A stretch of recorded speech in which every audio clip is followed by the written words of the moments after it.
the F-35 Joint Strike Fighter, the attack bomber of the future. It will assume the air-to-ground attack role for the U.S. military. The F-35 can carry heavy weapons externally for maximum effect. But when a smaller payload is carried internally, it is nearly as stealthy as the vaunted F-117 Nighthawk.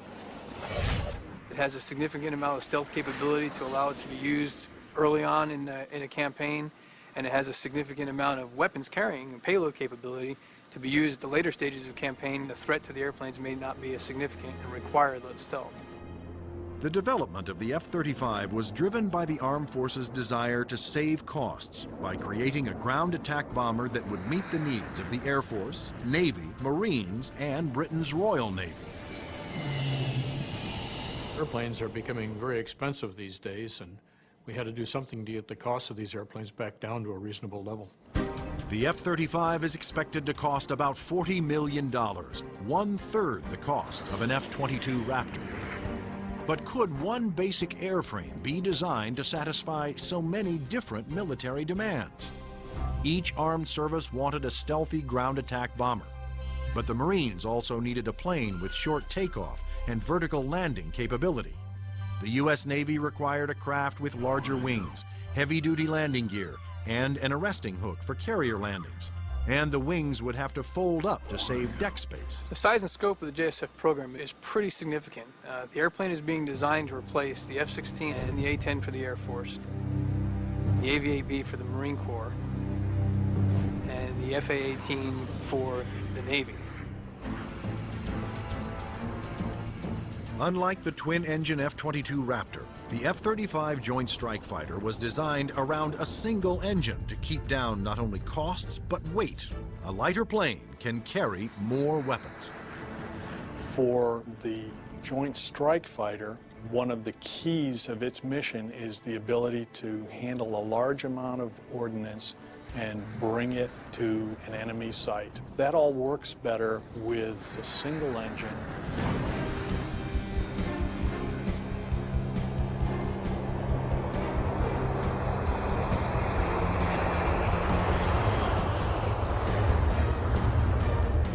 The Air Force version of the Joint Strike Fighter, the F-35A, made its first flight attempt on October 24, 2000.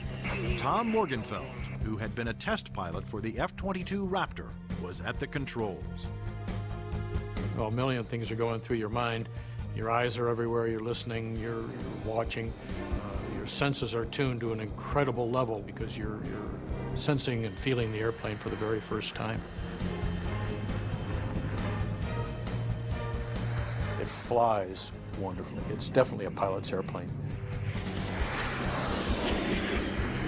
The Air Force testing went smoothly.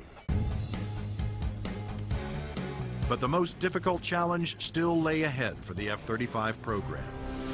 The Marine Corps needed a version that could perform short takeoffs and vertical landings, STOVL for short. The STOVL capability is extremely important to the Marine Corps because the airplane can go just about anywhere that the rest of the forces can go. It's not limited to needing a large runway. It doesn't need a really big ship to operate off of. Engineers at Lockheed Martin, the designers of the F-35 Joint Strike Fighter, took a hard look at the AV-8B Harrier, the STOVL fighter that the new aircraft would have to improve upon. The Harrier is a great airplane if you look at the fact that it's basically 1960s technology. It's achieving all those wondrous STOVL flight sort of maneuvers without the aid of a lot of computers. The Harrier's ability to take off, hover, and land vertically is achieved by vectored thrust. The powerful force of its jet engine is directed downwards through 4 nozzles that can pivot 90 degrees. I was brought in because I am a Harrier pilot with almost 1,600 hours in that airplane.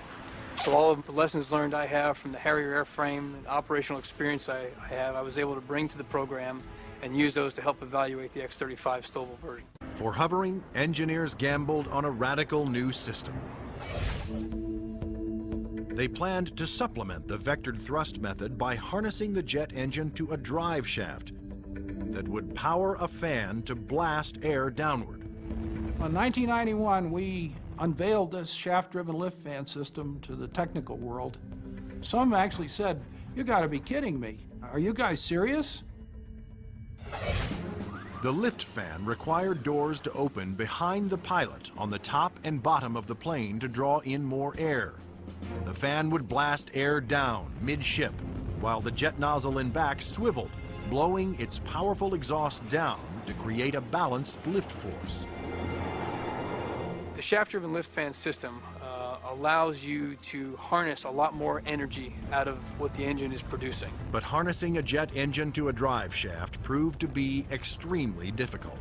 The mechanical energy we were dealing with in the shaft-driven lift fan system was very large. We had 28,000 horsepower being transmitted from the drive shaft from the main engine to the lift fan. And that's similar to the power going through a U.S. naval destroyer.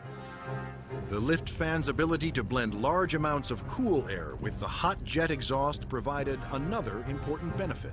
One of the things we learned in JSF was to combine the jet exhaust to get a lower combined temperature than the Harrier. This allowed us to avoid some of the problems with concrete, where the concrete would actually burst and explode under the high temperature and high jet exhaust from the Harrier.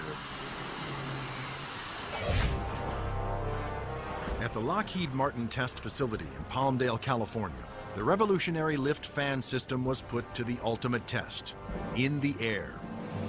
If the lift fan failed during hover, the plane would crash.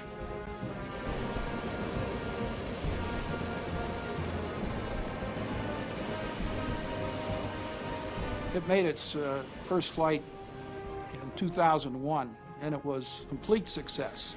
And at that time, I didn't hear any more from the people who had been saying for years, this thing will never work. It worked.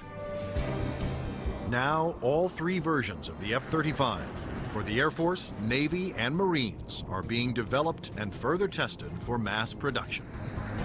The United States, Britain, and their allies are expected to order more than 4,000 Joint Strike Fighters, which will replace most American-built fighter bombers in use today.